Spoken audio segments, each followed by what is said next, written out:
Yes, sir. Well, Blackie, I'm a Raider fan. Okay. Yeah. I wanted to know the history behind the Raider guitar you have out there. Well, I was a fan growing up. I remember them telling us, over the years I got to be friends with some of the guys on the team. They told us a story one time that they were watching, you probably remember there was a quarterback they had a long time ago, and he used to play for the Houston Oilers. Stabler. And he was also a place kicker. And so he did double duty. But when he was playing for Houston... Blanda, yeah. George Blanda. Yeah. And they were watching, their game was already over for the day, and so the Oilers had a late Sunday game.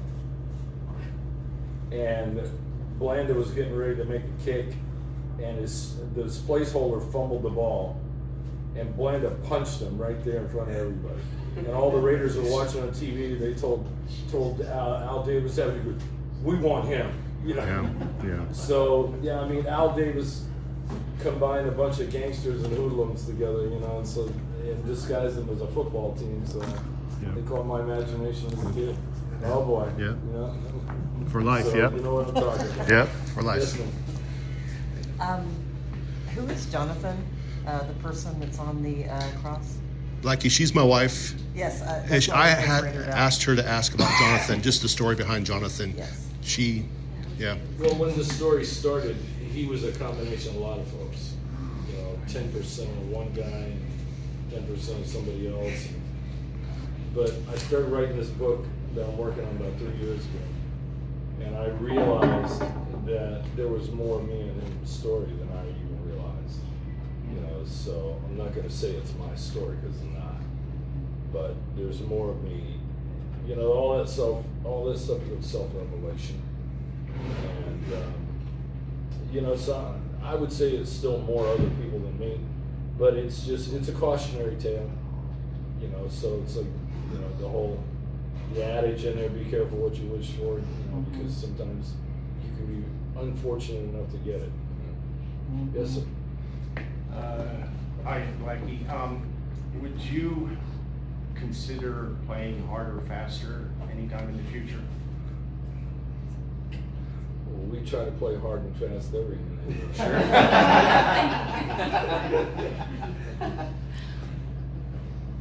When we put tours together, we literally have a blackboard in the studio, and we have anywhere from 50 to 60 titles up there. We try to narrow it down. It's impossible to get everything in there. You're not going to satisfy everybody. You got 10 people in the room, they're all going to want to hear 10 different things.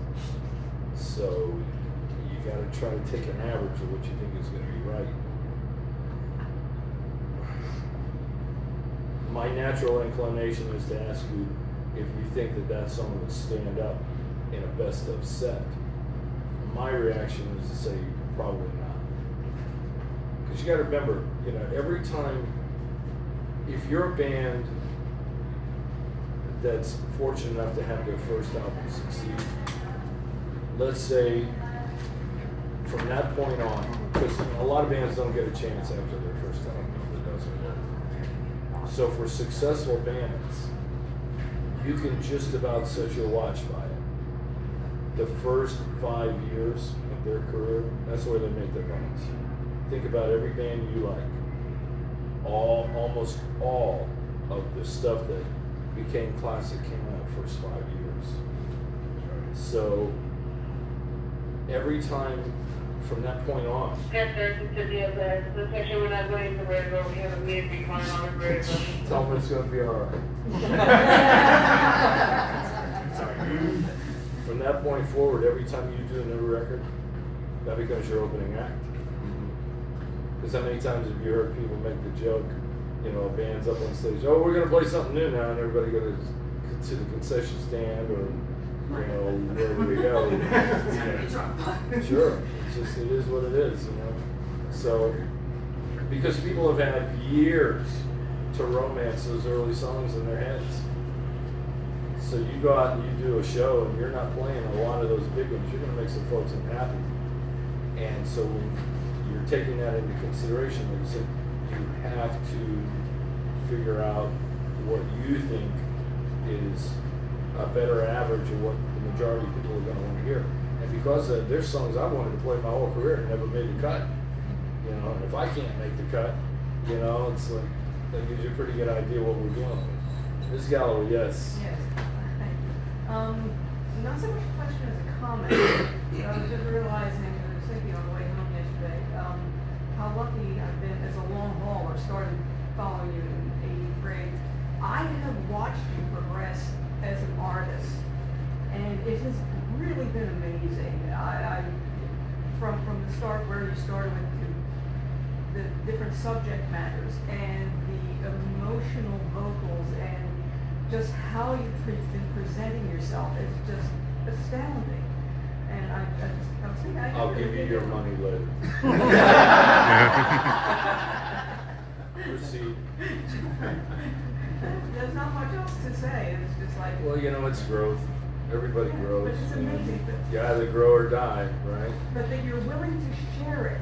So. Yeah, but I mean, that's part of what we do. You know, or any artist, if you're not, you know, you heard me say yesterday, if you're not willing to do that, you will not take people on that lifelong ride.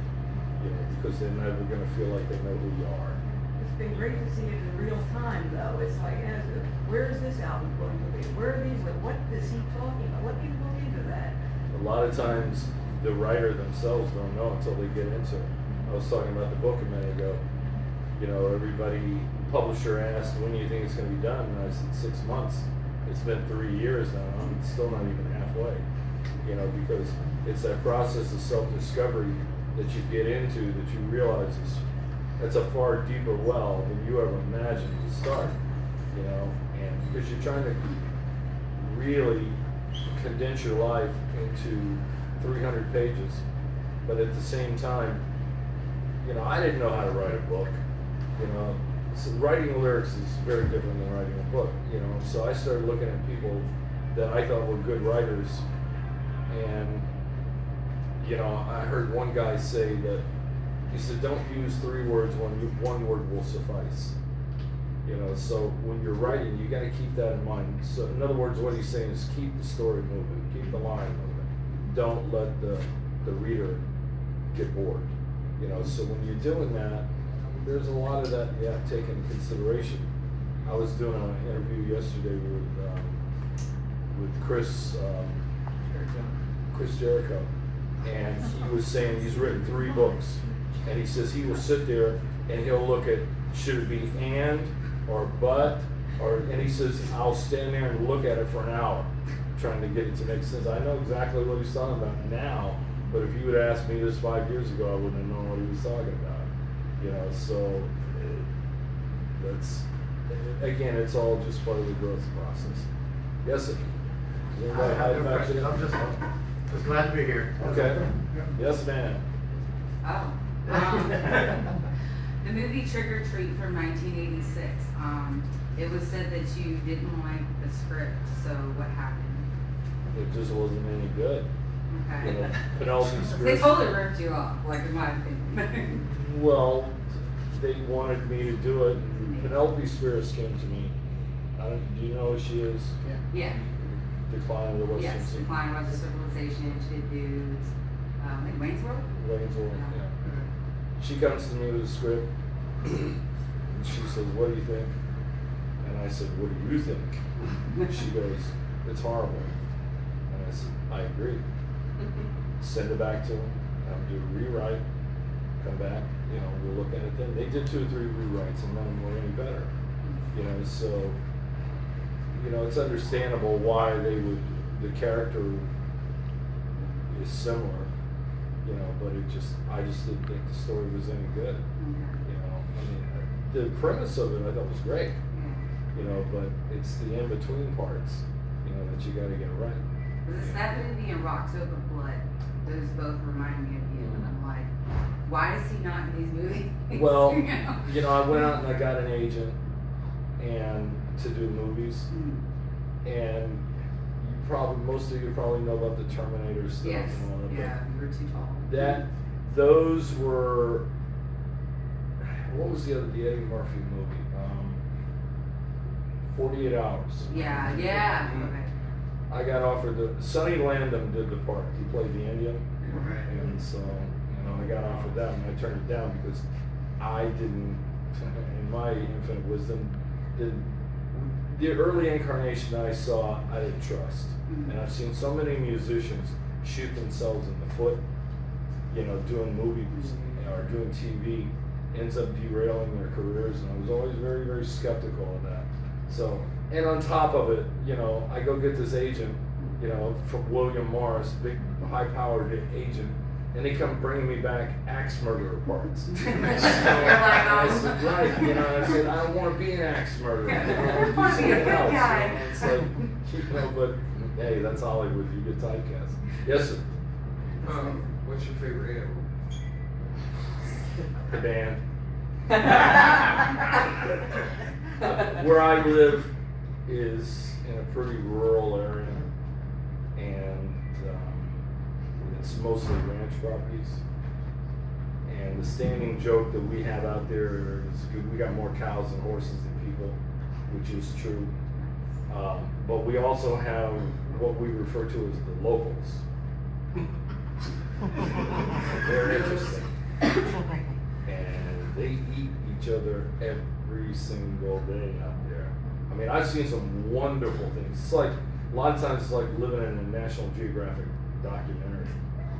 But I've seen some really cool stuff out there, because that's what they do to survive, But, I was watching TV one day, and in my house I've got this glass, it's a set of doors, but it's about, altogether it's almost 30 feet long, and you can see out the back really well.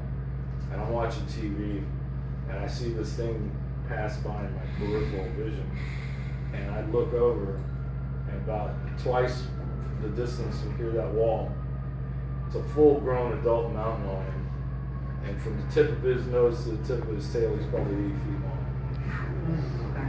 So I thought, we gotta check this out, right? So I go outside to see how he's gonna react. Because if he's hostile, you gotta deal with it. But if he's not, just let him go about his business, right? So I go outside. Now I'm still close enough to get inside if I can. Right? And he stands there, and we locked eyes for about 60 seconds. He didn't flinch, he didn't blink. And he realized I wasn't hostile, and he just turned around and turned his butt to me and walked off. So that's the wildlife out where we're at. But you know who the baddest guys in the jungle are out there? Believe it or not, the skunks. Nobody. I've seen huge animals run up on them, and they are the baddest son of a bitches in the land. Nobody will mess with them for a good reason. I was in this same area I was telling you about where the glass was in the back. I looked out one night, I saw something scurrying around it. It was two of them, they were trying to mate, and you're just like, please not here. Which is more dangerous, cancel culture or the PMRC? Aren't they one and the same? I'm serious. You tell me. Well, I mean, the PMRC, you had the politician's wife, so whereas cancel culture was... Ain't it the same? Tell me what's different. Is there anything different about it? You're talking about levels of hierarchy. So just because they're wearing a different mask flying under a different flag doesn't make it 2 cents difference. Listen. What's up, man? I was just curious, what inspired the album covers? There's a lot of you try to look at whatever your subject matter is at the time. There was a couple of headless covers here that I signed. John Kosh did that cover, and I don't know if you guys know who he is. He's ended up doing 7, 8, 9 covers for us over the years. John is an artist in his own right, and at the ripe old age, I think he was 25 at the time. His first album cover was Abbey Road for the Beatles, and his second was Let It Be, he goes on to win 4 or 5 Grammys for Hotel California and things like that. You know, he's good, and I count him as a dear friend. So when he comes to me with an idea, you know, I usually give him, you know, the run of the lot. You know, it's like, because when he first brought me the headless idea, I wasn't too sure about it. And the more I thought about it, I thought, yeah, okay, I see it, you know. And then it ended up being what it is today, and so it's a good thing I let it go. Yeah, they're all great. Yes, sir. First of all, happy 35 to the Headless Children album, and I just want to ask you real fast. Does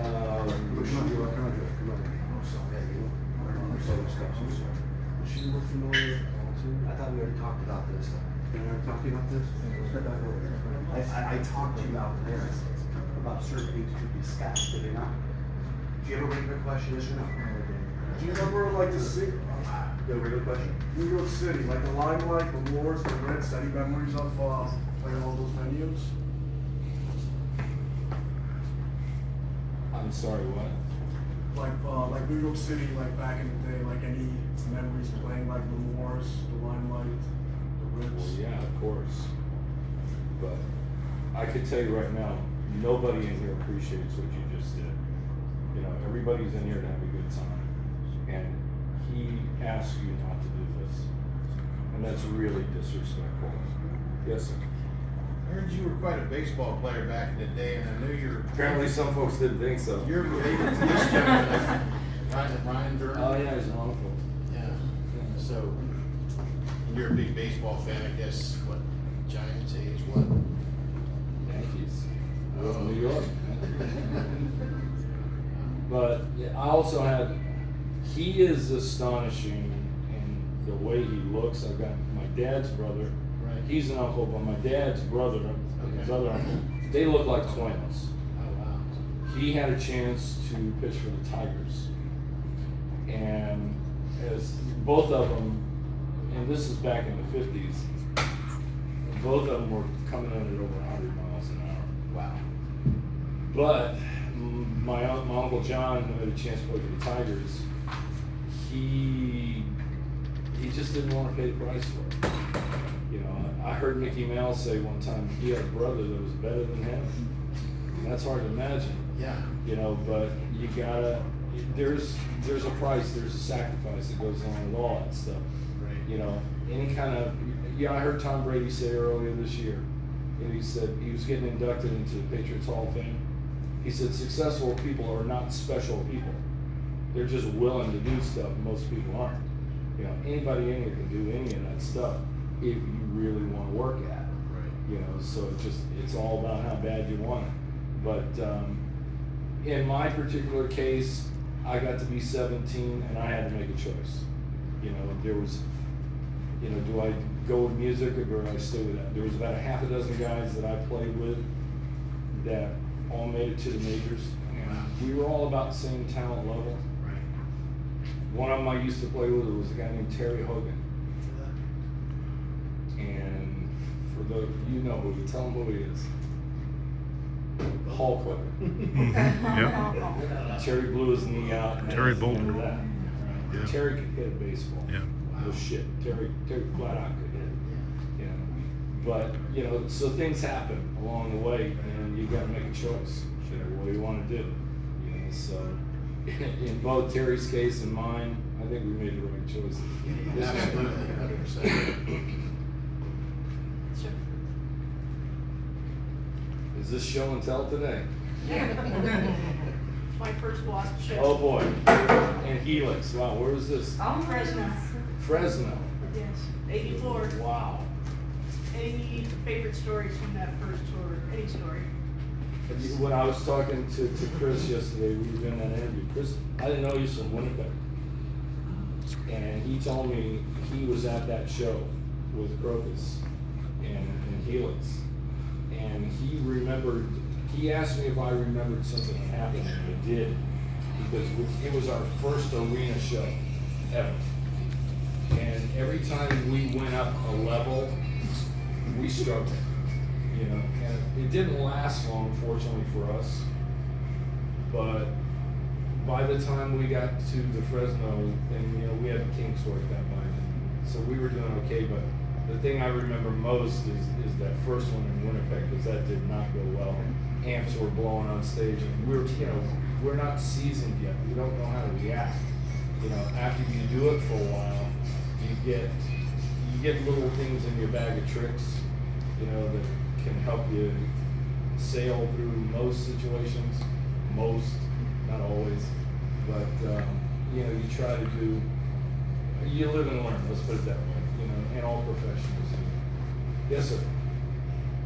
Me? Yep. Oh shit. You like? What are your thoughts on people like our age listening to your kind of music and all that kind of music from that era? Music's right? You know, it's called the universal language. I don't see an expiration date on it. You know, so you know, look at the majority of commercials that are on TV right now, and if they've got musical soundtracks to them, what era is that music coming from? I'd say the 70s and 80s. Why do you think that is? That's music. Because it's the best. I'm not inventing it. It's not my opinion. It's just the way it is. Yes, ma'am. All right, don't be shy now. You're gonna leave here and think of 15 things you want me to do. No? It's so much pressure.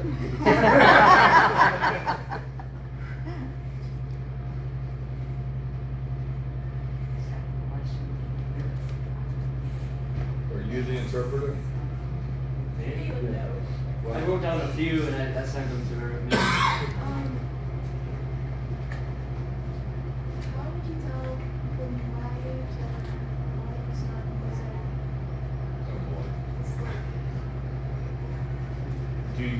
Well, the better question is, do you want to? What is it, the two of you? What is it you want to do? I sing. You ain't good? How driven are you? Over. Tell me what 100% means.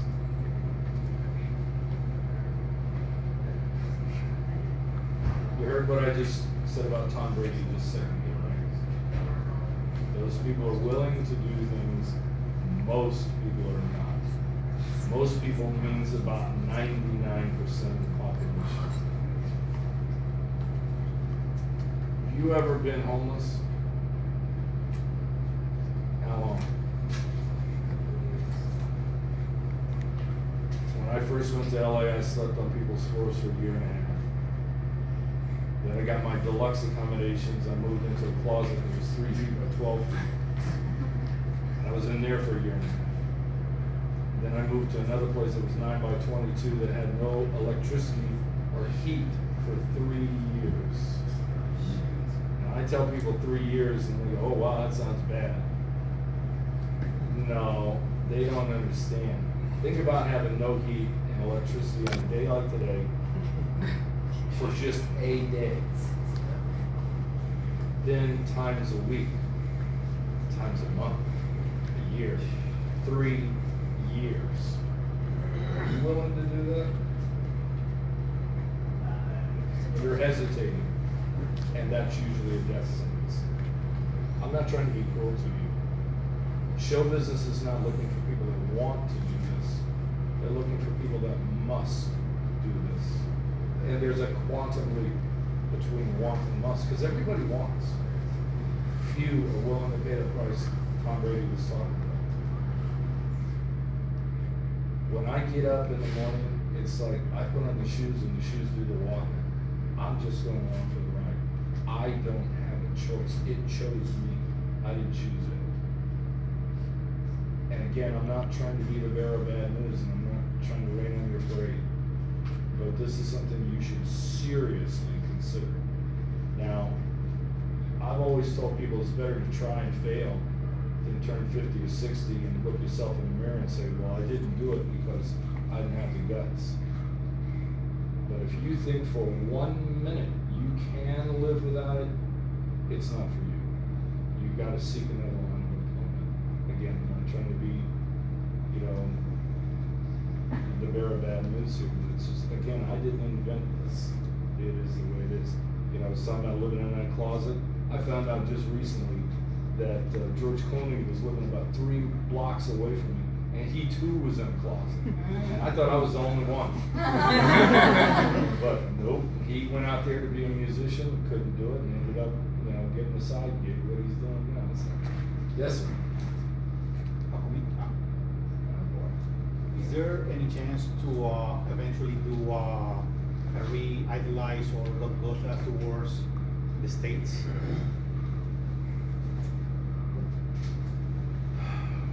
I don't know.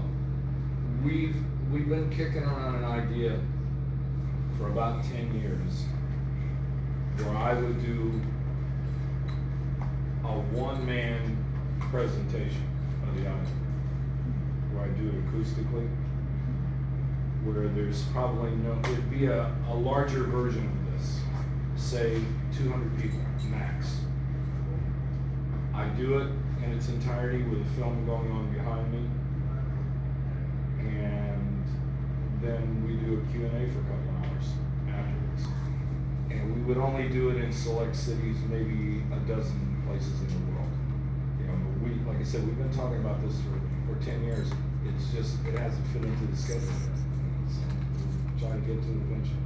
Yes, sir. Blackie, I've got a two-parter, if I may. First, what's your favorite film of all time that you've never been associated with? Godfather. And what's tops on your bucket list? As far as, come Anything on, you gotta give me a hand, some help here. Anything you want to do in your life that you haven't done that really... All right, well, here's the problem. For anybody, and it's not just me, anybody who's driven, the problem is you don't have enough of you to go around because there's so much you want to do. You know, I feel like, you know, I got spit out of a Xerox machine and there could be 6 of me and I still wouldn't be able to do all the things I want to do, you know, because I'm passion driven. You know, so whatever I'm passionate about, you know, that's what I want to do. And, you know, and it's sad to me sometimes because we'll do these meet and greets and, you know, you can talk to people and you can see sometimes kind of a deer in the headlights look, and you ask them, what are you passionate about? And they kind of, I don't know, you know, I don't understand that. I'm not putting them down. It's just, I feel for them, you know, because I've always said the greatest thing anybody can be blessed with is an obsession, you know, and so I don't understand it. Yes, sir. Like current, newer bands, does anyone interest you? I don't really listen to a lot of new music. I don't listen to music in the house. The only time I listen is when I'm in the car. And because you got Sirius XM, you know, you got a million channels, you know, so, you know, I'll listen to country and bluegrass and blues and rock and you name it. You know, my diet it's not singular. You know, it's a lot of stuff, so I'd probably be like the worst guy to ask, you know, that question. So sorry, you know, I can't answer. No, I'm the same way. Anybody else? Miss, you're lurking back there. So, I mean, me and my husband, we live on a farm, you know, more cows So you get it. Yeah, cows, horses, pigs, chickens, everything like that. Yes, skunks, worse. But have you ever had like groundhogs go on the bottom of the floor? You know? What you say on the bottom of the floor? You mean In the house, yeah. You hear that all the time. No, I've not had that. I mean, what kind of house you living in? Yeah, it was a very old farmhouse. It's actually, it was the first. It was called the Yellow House. Had a school bell, and it was the first school, all-girls school for JMU, their nursing program house, and. Yeah, that was. And that explains the floor? Yeah, the groundhogs went but I guess my question was. Well, they never go hungry, would they? My question was, you know, if a dog gets sprayed with a skunk, do you have any good remedies to Well, you take know away what the the old smell? thing, they say tomato juice and stuff like that, Yeah. or milk, they do not work. Exactly. I went online and started looking at it, and they said one of the best things you can do is literally bathe them right away. Because if you've ever seen a dog get sprayed, they'll start throwing up immediately. So My the dad- dogs get sprayed all the My time. dad got sprayed when he was a kid. He said he was sick for a week. You know, so it's like the best thing to do is get them in, get them rinsed off as quick as you can, then get them to a doctor to give them something because they've got to clean that crap out of their lungs. Yeah. You know, so but the old myth about the tomato juice and stuff. It doesn't work. Don't I work. know. we have one dog that's notorious to get sprayed all the time by this. Well, you would have thought he would learn after a while. Yeah. That's the Yeah. thing. All those and his animals. name is Bear. I mean, All those and he's like this big. all those animals out there, they won't mess with those skunks because they don't know, man. He's you just know? dumb. You see those, we got bobcats and mountain lions and stuff, and it's like they get a glimpse of it, and they get it's literally a physical knee-jerk reaction like that. When you watch them flinch, they want no part of it. You know, everybody else gets eaten out there but them. Anybody back here not have a question? Anybody not ask a question over here? Very good. All right, we're good. Thank you all for coming. We'll see you out on the show. Enjoy the show. Thanks, guys.